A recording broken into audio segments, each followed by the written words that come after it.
Hello and welcome back to Reactions by Jeff. Today we will continue Dimanche Week by looking at Mademoiselle Hyde.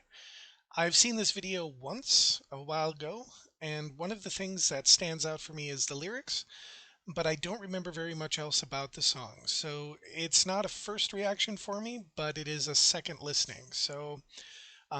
Again, I look to you in the comments to tell me some of the things that struck you about this performance. And with that, I'm going to get started with this reaction. Here's Dimash with Mademoiselle Hyde.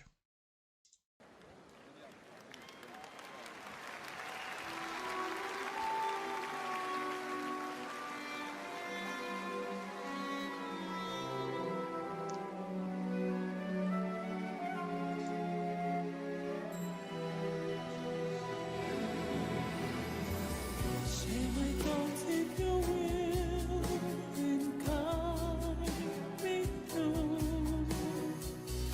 I am that kind of mind just turning through. Not the chicken or eyes, which one just choose. Whichever one you pick, you will still lose. I'll be yours when you find me. You'll be yours because you love me. I rehearse everyone told this scene. Don't approach me, don't touch my skin. Awesome.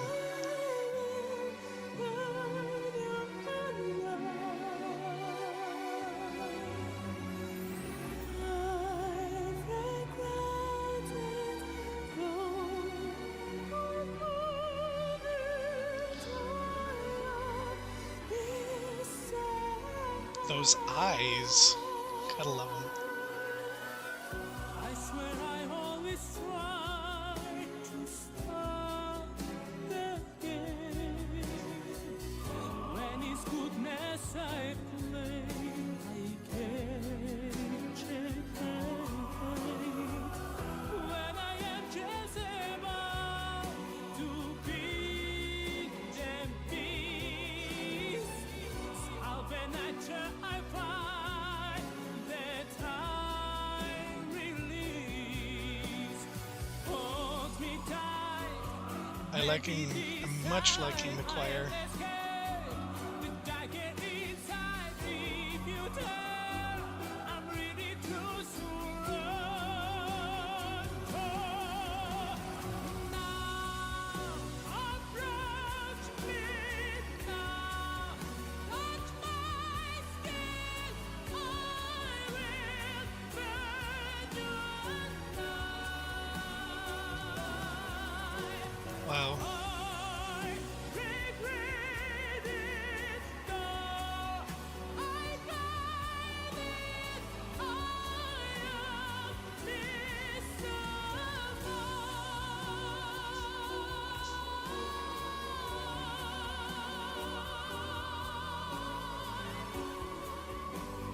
Wow. He is so authoritative on stage.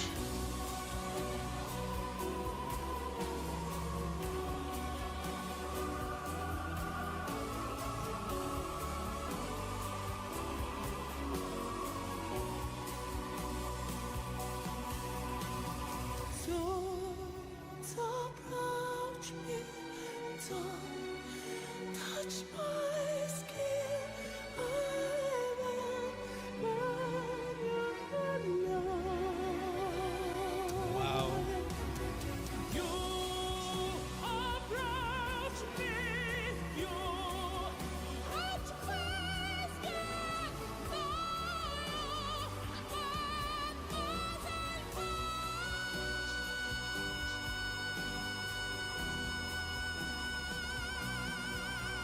That is a pose, man.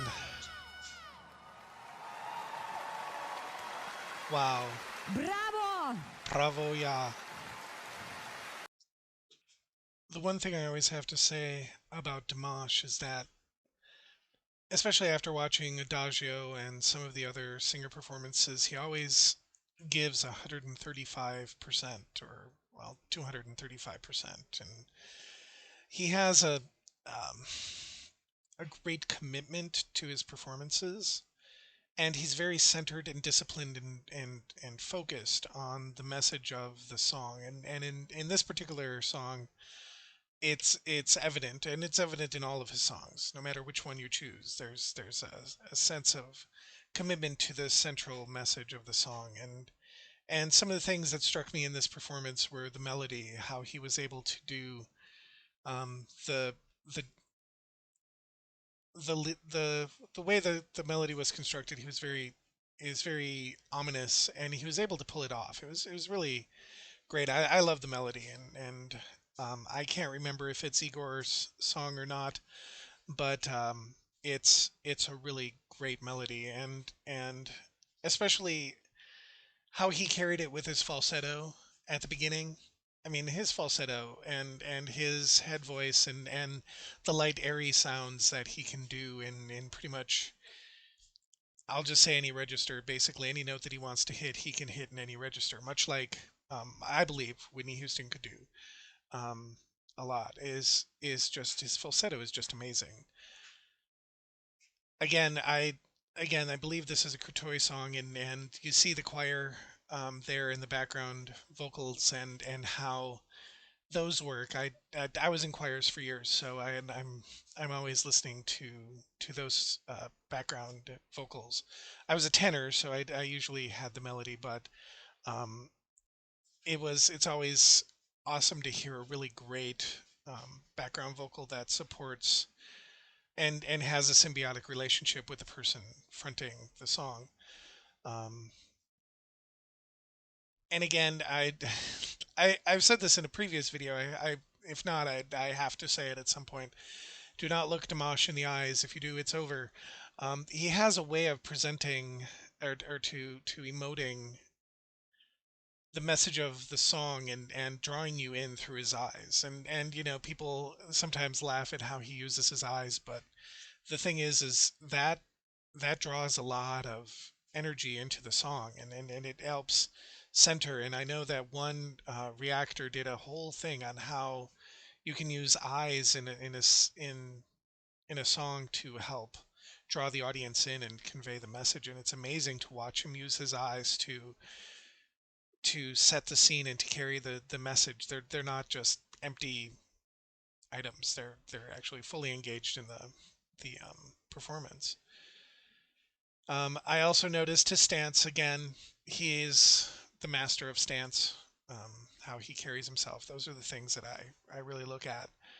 He's good at the power pose, and again, it goes with the song. I mean, Dr. Jekyll and Mr. Hyde. I mean, it's amazing to watch that interplay of alpha energy, and he does that really, really well. And so those are some of the things that I pulled out of this particular performance. I'm not one of those people that I'm not a very emotional person. I don't have a lot of empathy, and I'm sort of jealous of people who can get completely drawn in and just entranced, literally entranced by a song.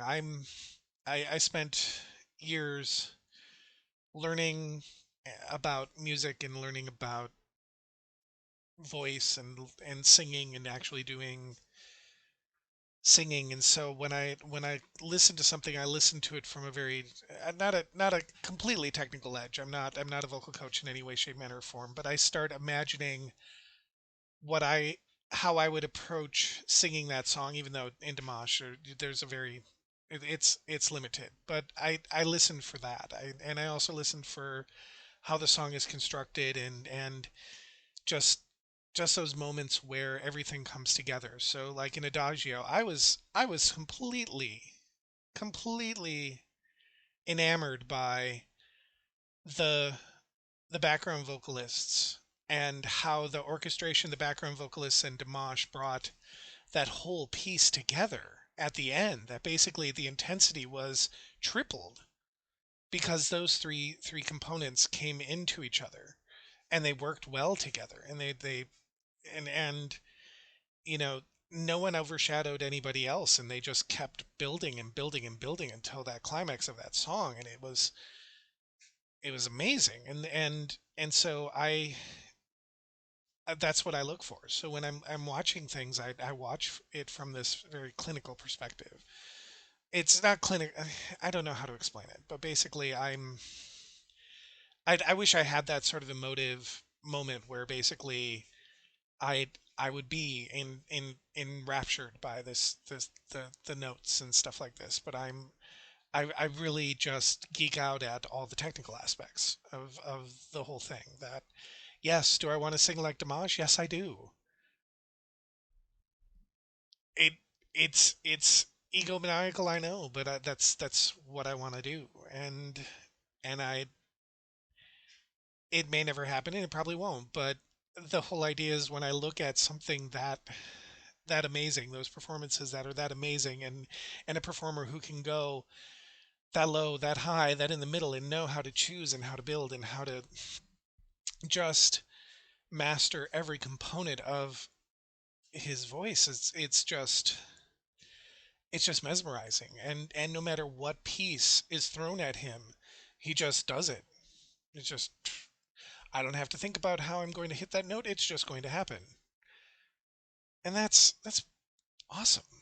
I mean, that to me is what draws me in. That's the thing that demoshified me. That's the thing that kept me up for 3.5 hours a night watching reactors talking about Dimash, and watching Dimash sing SOS, and watching Dimash sing Sinful Passion like six, seven, eight, nine, 10 times, and listening for different things at each point, or not quite understanding Adagio until I'm watching somebody completely get enraptured by it, and then have to figure out why this person is completely enraptured by it, and then all of a sudden have this great moment where I'm like, wait a second, it's everything here. It's not just his voice. It's the whole. And these are the things that I just enjoy, and I'm blithering on right now. This particular section here is going on way too long, but I I find him just unbelievably it's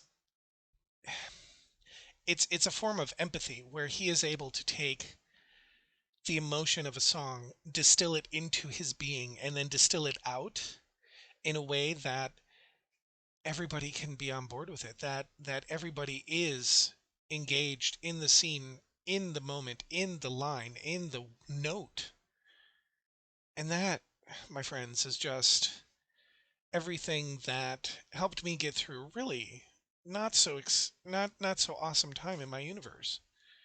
And so I owe him a lot to that, because it reminded me that yes, even though I'm not good at X, Y, and Z, I still remember what this is all about, and I still know what beauty is. So anyway, tell me what you think about this video. I've been blithering on and on and on about this, but yeah. Tell me what you think about this in the comments. And then also, if you like this video, click like. If you like what you see on this channel, please click subscribe. And if you want to see more of these and want to be notified when the next video drops, please click the little notification bell. And until next time, thank you.